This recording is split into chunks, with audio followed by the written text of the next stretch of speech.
Linda. Welcome back to Thank Spark you. TV. I'm so excited we get to chat again because I think we get to chat like basically every week in the Spark Mm. community, but it's nice to one-on-one chat and kind of dive a little deeper. Yeah, most definitely. And thanks again for the opportunity. But yeah, I have found the community invaluable for having those connection points with, smart women who have, different ideas. And it's such a great way to exchange, test something, just have a chat, have a wine with someone so you don't have to drink alone. I know, which is very sad if you're, like me, drinking a wine in the work from home office. But we love it. We love Yeah. it. No, and Yeah. look, I'm so excited because you are officially one of the first Spark mentors ever. So that just, and I know from working with you for so long, just how valuable your experience is to the amazing woman in business who is on, different stages of her journey. So I'm just thrilled to have you as a part of the new mentoring program. It's fantastic.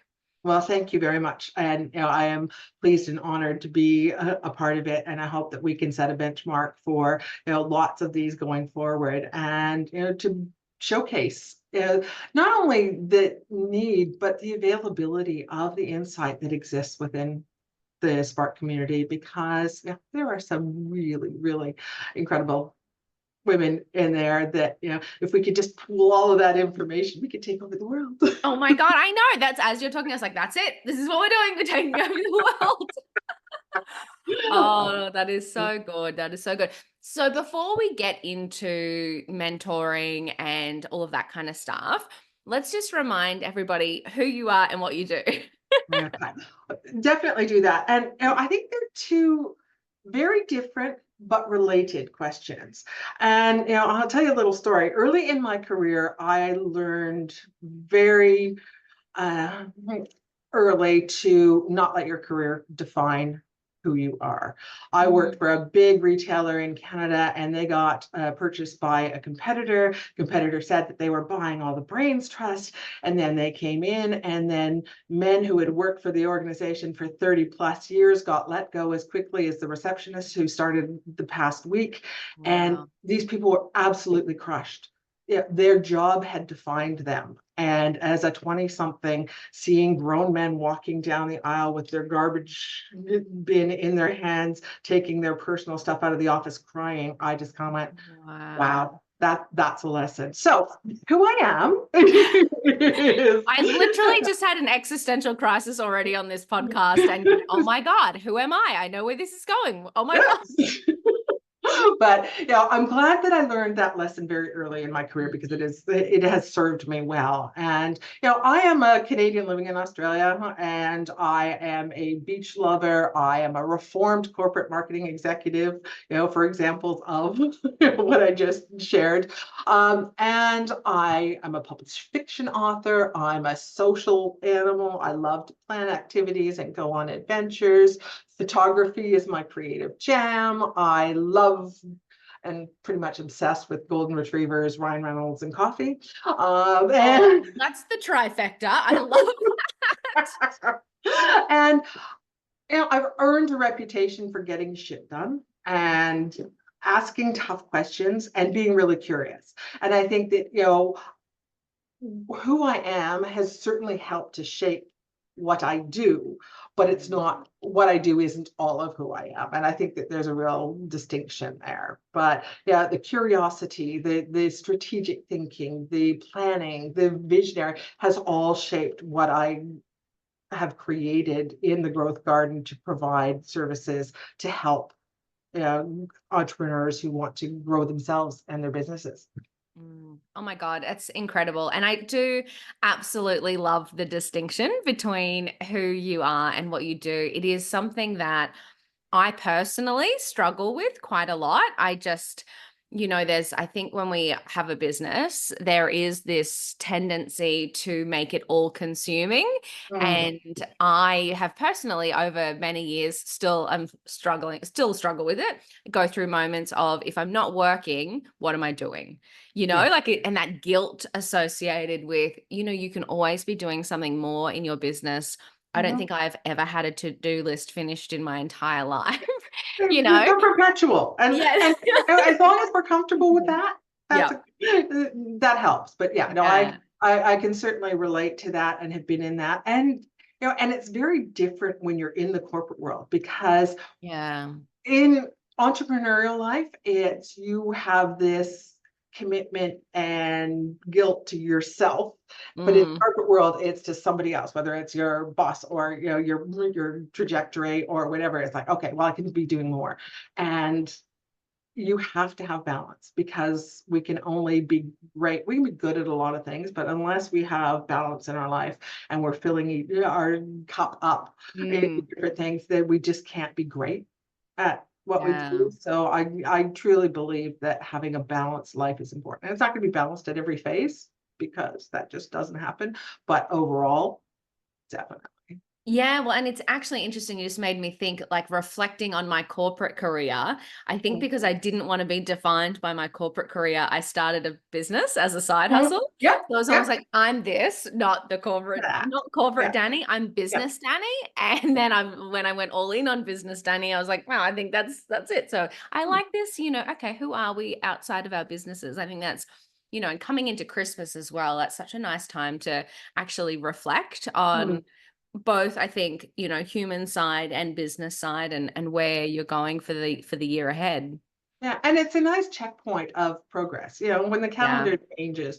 And it's not so much so here, like in North America, it's even far more so, because you've got the calendar change, but most, probably 80 to 90% of the businesses, that's their financial year end as well. Now, here Mm. we've got two checkpoints, which I really quite like, that it forces you to pause and evaluate and assess and learn from, and change direction if you need to.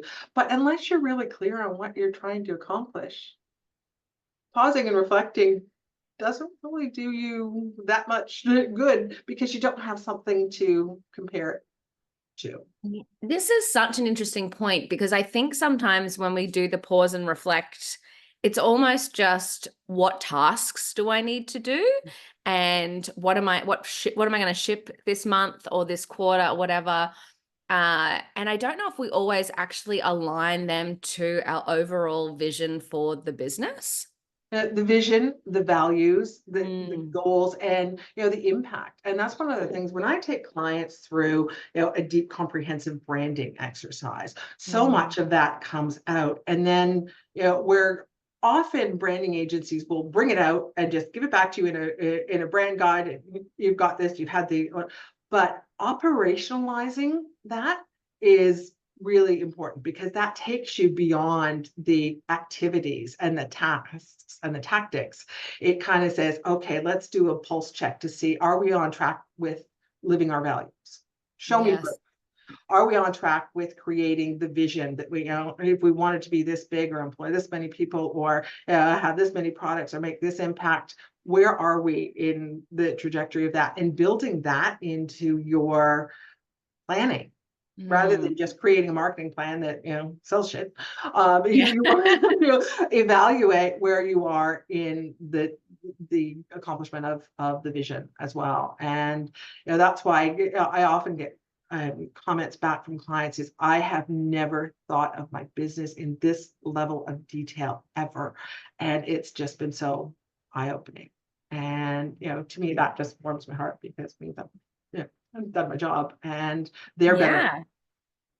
Oh, absolutely. And I think that one of the things, so you actually ran a masterclass for the Spark community. It was middle of the year, so just coming into end of financial year, which again is that Yes. amazing Yeah. checkpoint. And that was the resounding feedback then as well, is so what you're amazing at, in my opinion, is asking those questions. And I think that that's, there's the saying that you are only as good as the questions you ask yourself, or Mhm. whatever that saying is. And that's what that masterclass was all about, like really asking ourselves the tough questions around what our business is, what our values are, where we're going, what, like, actually thinking about it in that level of detail, which I think that a lot of people hadn't done ever, Mhm. or in a long time. Yeah. And that really set us up for the back half of the year to actually go through and go, yeah, am I just doing that thing because I think I should be doing that thing? Or is that thing Or actually because it's what I've driving always that always decision? done. That's Yeah. another thing. And yeah, and I thank you for the feedback on that. And I really think that what it does is it makes it real too, because the brain Mm, can't just make a distinction between a thought and a reality if you're seeing that thought very clearly. And mm, that's what that level of reflection and dreaming becomes. It becomes, aspirational, but you can also see it and feel it and smell it. And, those are the kinds of questions that I ask. If you're to do this, goal X, what's it going to look like?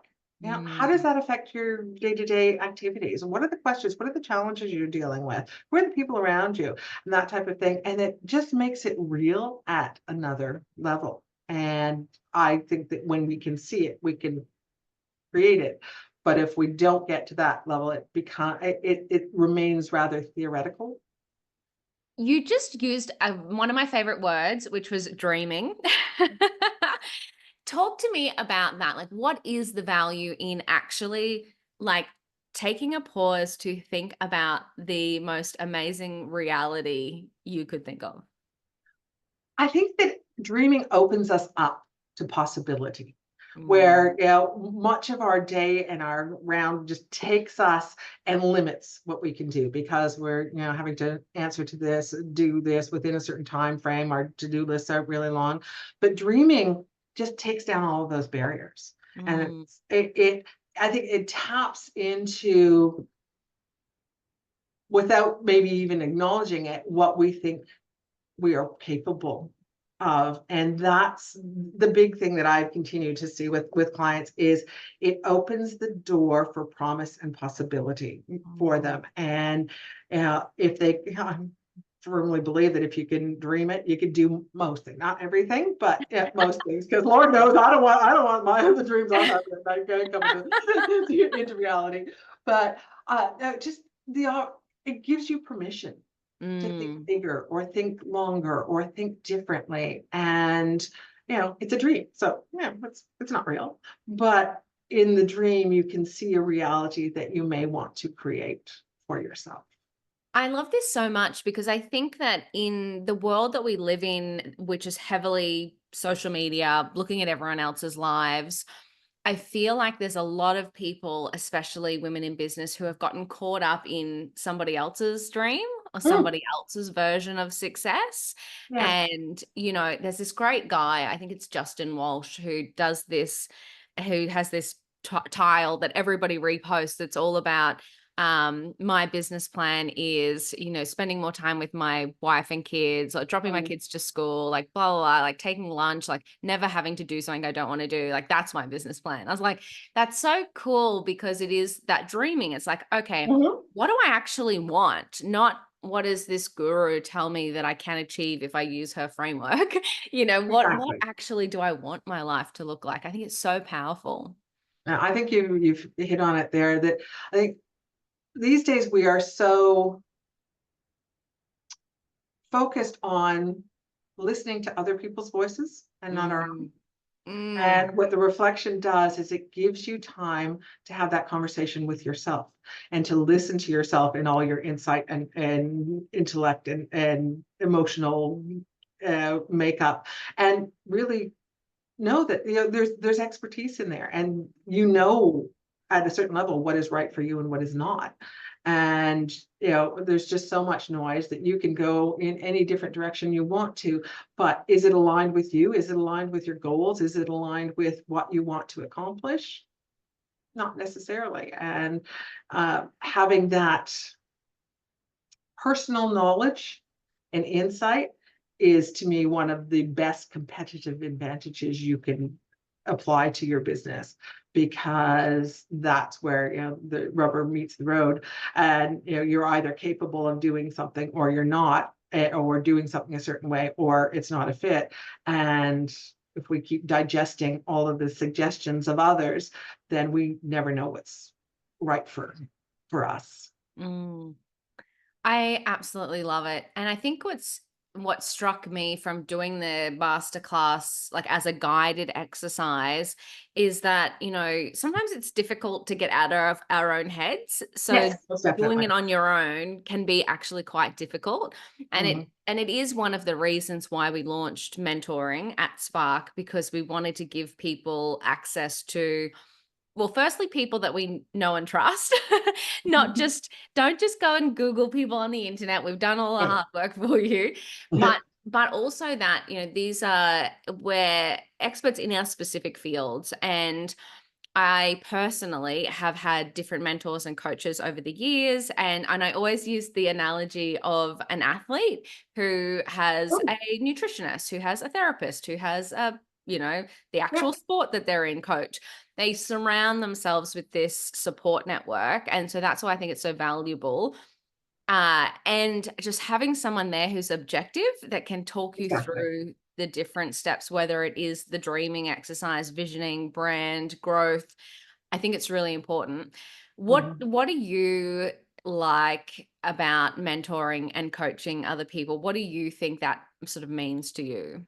Well, I certainly agree with you in providing that level of objectivity in Mm, different ways of thinking, because we do get caught up in our own world, and technology in the digital world just reinforces that, because we're in an echo chamber that we just hear what we want to hear and see what we want to see and get reinforced, and that's it, rather than kind of looking a little more broadly. And as far as mentoring is concerned, having somebody who you feel safe with, mm. who understands you and your business, but can also take you to another level.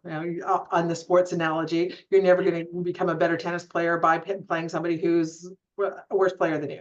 You have to Yes. play somebody better to be Mm. better and to develop those skills, and having that expertise to not only give you that objectivity to look at your skills and your practices, and then just to ask you questions, not necessarily tell you what to do, because I do believe that lasting change comes from within, but you have to open the door to seeing things differently, for expanding perspectives and that. So whenever I've coached or mentored people, it's always started with, you know where are you really crushing it, and opening up the dreaming, and then finding that gap between, if this is the dream and this is where you are, let's look at what's missing, what needs to operate better, what skills you need to develop, how you need to even change process and efficiency, and that within your own organization, and how you do things. Because it's not always about what you do. It can often be how. And I think how is certainly one of those areas where status quo plays its hand, that we've always done it this way, so we'll continue to do it this way because that's just easier. And having Yeah. a mentor Triggering. investigate and look, like who's looking under the rocks and asking the tough questions, and then lovingly really challenge people. Mm. That's another piece of feedback I've continued to get from clients, is that if you want somebody who's going to ask you the tough questions but gently and lovingly, and that, then if you're ready to have that conversation, then Linda's your gal, because it's important to get to the crux of what's not working, but the individual has to take them, they don't have to take themselves in, but they have to see themselves in that, and questions, and them finding the answers and seeing a different level of possibility, is helpful. Yeah, Yep. absolutely. I think we do. We just get stuck in our own heads, Mm. and it's just, and I love the word you said as well, like that safe space, because sometimes I don't even think our own heads are a safe space. So having someone there that is, facilitating that process around, what are you good at? What is the positive? And kind of push a little bit. Like, is that what we Yeah. really, Yeah. really want? Do we think we could dream a little bit bigger? I think that, I mean, yeah, I think sometimes we're embarrassed to share with people how big our goals and dreams are, Mm. which is super sad. So it's so Yeah. nice to have somebody in your corner that is yeah, giving you that space to think and understand, like, think about what is possible. What am I capable of? I just think that there's some magic in that. Yeah, most definitely. And I think that, it's a greater challenge for women. Mm, And I think especially women in their own businesses to, really dream big mm, and, embrace that. Yeah, I want to take over the world, or I want to make this huge impact. And the power of dreaming is really, it's motivational and inspirational, and it really it helps you get through the shit days, because some days in business are just really hard. And if you hold tight to that dream, like, I'll admit this, I'm a huge Ted Lasso fan. And yes. I even bought one of the believe signs just because I truly believe in believing. And, it's that belief and that vision and that goal and that ideal that keeps us going through the tough times. And, that's on a personal level and on a business level as well. Oh, I love it so much. And it's just, I think about, you're so right. So I've been in business for 12 years now, and the tough days don't go away. It's not like No, some kind of no. magical thing happens and it stops being hard. Every year we dream a little bigger, push a little harder, or change direction. Yeah, it's so nice to have that vision. That's something that's pulling us forward. That's a word, again, I love that you use. Do you, in your I know in your offerings you often talk about, do you have a vision that's pulling you forward? Yes. And it is Yeah. so beautiful, like, actually having sat down and thought about, what is my goal, what am I working towards, and is that actually something that is pulling me forward? I just think that concept is awesome. Yeah, exactly. And you think of vision as levers, Like, are you pulling the levers to Mm, move you forward, or are they pulling you? Because they can be a bit of back and forth. And, I do believe in the Steve Jobs quote that if you're working on something exciting that you really care about, you don't have to be pushed. The vision pulls you. yes. And that is so true. But getting clarity on that vision is where we often just fall short. That we thought, "Oh, we've got an idea for why we want to start a business, or we understand our why, a little bit." Sort But of, yep. but I think, when you talk about, we continue to, grow a little more and set bigger goals, and that's healthy. That's Mm, continual growth, because growth isn't just growing to a point and staying there, because that's, you don't continue to grow. So I think that's one of the reasons that many of us do embrace entrepreneurship, is that we can continue to have this growth path that, is more aligned with who we are and mm. what we care about, rather than, a prescribed corporate career path. Yeah. And it's interesting. So the word growth is just hitting home for me at the moment, because I think that's almost the journey that you go on with women in business, is that first stage of understanding, getting clarity, getting that vision, like really being compelled and pulled by that vision. And then almost the refining. So, okay, how do we get there? What does that Mm. growth trajectory look like? And then when it is successful and you are starting to kick goals, how do we accelerate that success? What do you find holds people back when it comes to that growth piece? Do you see Uh, anything consistently with people? I think that it's having that full clarity around it, and Mm, connecting the dots. Like we talked about a bit earlier, that having that vision, and then what does it mean for your internal processes? What does it mean for the type of people you hire? What does it mean for the services and products that you bring to market? What does it mean for how your whole decision-making framework, and embedding that in your processes, because that then makes the alignment more of a process driven thing than a conscious driven thing. So, you have to be conscious of what you're creating, but having tools in place that, pick up the slack if you're not consciously thinking about that. But, it gives you the filters and mm, the, it's putting out the messages, and, attracting the right people on your behalf. And that's why brand is so important. And that's why, mm, vision and brand, to vision.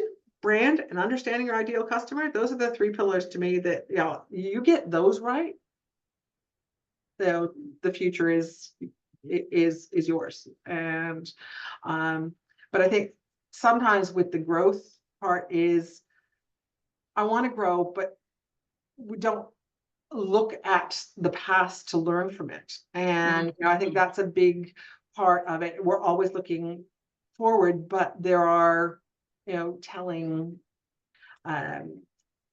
insights into Signs. what Yeah. we into what we've done, how we've done it, what's worked, what hasn't, and spending that time looking at that and making new decisions based on that, or at least having it as a filter that you put, your growth goals through.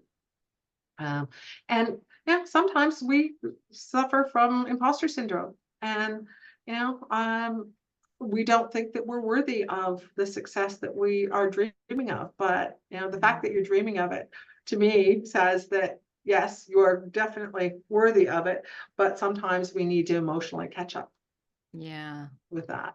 And that's a different kind of mentoring and coaching, certainly not the kind that I would do, but understanding the psychology that goes into that, because I couldn't work with anybody to get the results that we want to get together if they're not in the right space and that they don't feel worthy of that. That's another kind of coaching and mentoring that they would require. And sometimes growth happens way too fast and we have to play catch up. Yes.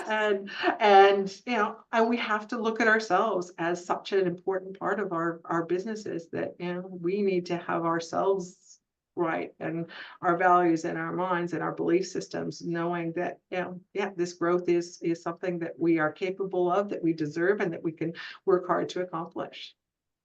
Oh, I love that so much. And it almost just circles right back to the start of our conversation with the who am I outside of my business.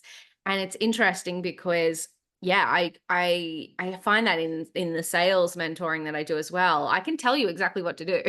Like I can tell Yeah. you what to do, but you're not going to do it if if your mindset is going, I can't, I'm not good enough, they're never going to take my call. That if you're saying all of those things to you, you're not going to do the things that I tell you to do. So Yes. it is so interesting that we do actually have to look after both the human Danny and business Danny, insert Yes. name here, to actually see that long-term success. We really do have to, it's funny, people talk about the work and no one Yeah. defines what the work is, but the work is that inner game, that it's almost just as simple as believing that you can achieve those dreams that you have for yourself. Yeah. And then it is as simple as, let's go through the process. Let's sit down and map it out and Yeah. get clear and create the vision, create the plan, optimize what we have, reflect insights. And then the path is so simple. It's not easy, but it's No. simple.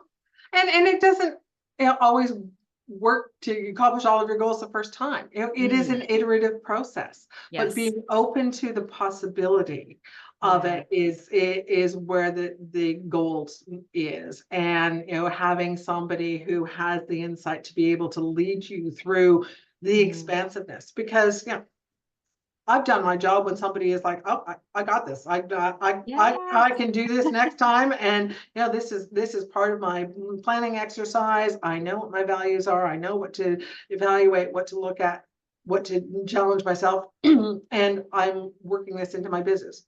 That's wonderful Yeah. when that happens. But being able to expecting, an overnight result, or expecting everything to change with one session, that's not realistic. It is a process. Totally. And when we look at our business through new filters, it takes time for us to catch up to this new perspective that we develop for it. And that's what I've seen often with my clients as well, in that they're not afraid to dream, they're open to the possibility, and they see things, but things are changing rapidly, or they see an opportunity and they just need time to sit with it, to Yeah. feel into it, to maybe test it with their clients, or have a discussion with their team about it to really bring that to life. And then there's no stopping them. And Yeah. And you even just made me think about like, or even uncovering that they're not doing what they want to do, and that they want to change direction. I think that that is so powerful as well. I know historically I've gotten so excited about ideas and just run, run, run, run, run and let's do it. And then I'm like, oh, I don't want to do this for the rest of my life. exactly. And had to kind of, refocus. So I think you're right. It is a process. It is ongoing. It is not overnight by any stretch No. of the And, imagination. and It's it's awesome. data driven. One of the things that Mm, just came up for me when you said that is, I often will have a conversation with clients. It's like, okay, how much time are you spending on this? How much time are you spending on this? And they give me things, and then I say, okay, let's humor me here. Let's do a log for 2 or 3 weeks and see.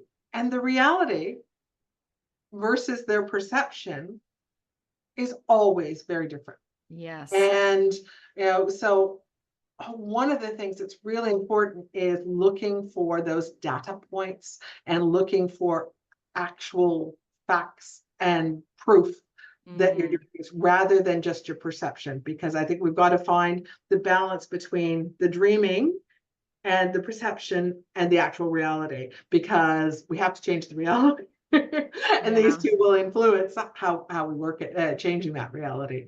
But it's an interesting perspective that we all think we do far more of this and far less of this, and then the reality is, oh, well, that's telling.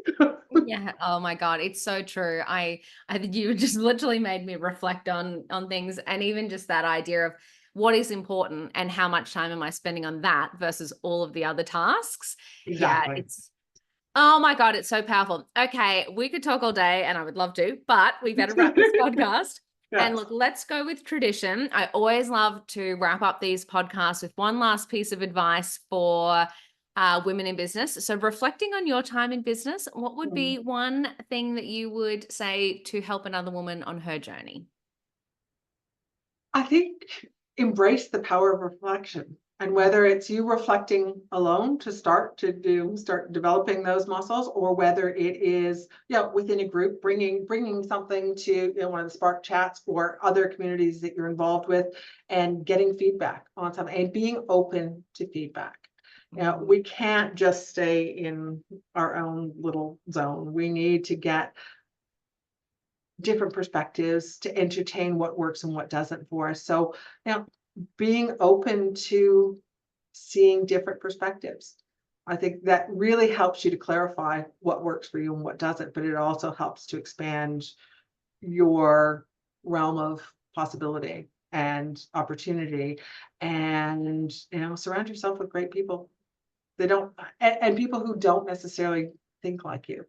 mm. Embrace that diversity. I think we said this on the last call too, that it's one of the things that I am just so grateful to have had in my own career. Is I worked in a dozen different industries in marketing, branding, customer service, communications, and with men who were 70 years old, and women who were 18, and just having that diversity of experience and interaction has helped to give me a broader perspective and know where I fit within that.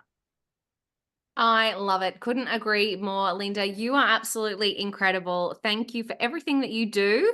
Thank you for being here and sharing your wisdom. And yeah, I can't wait to keep working with you.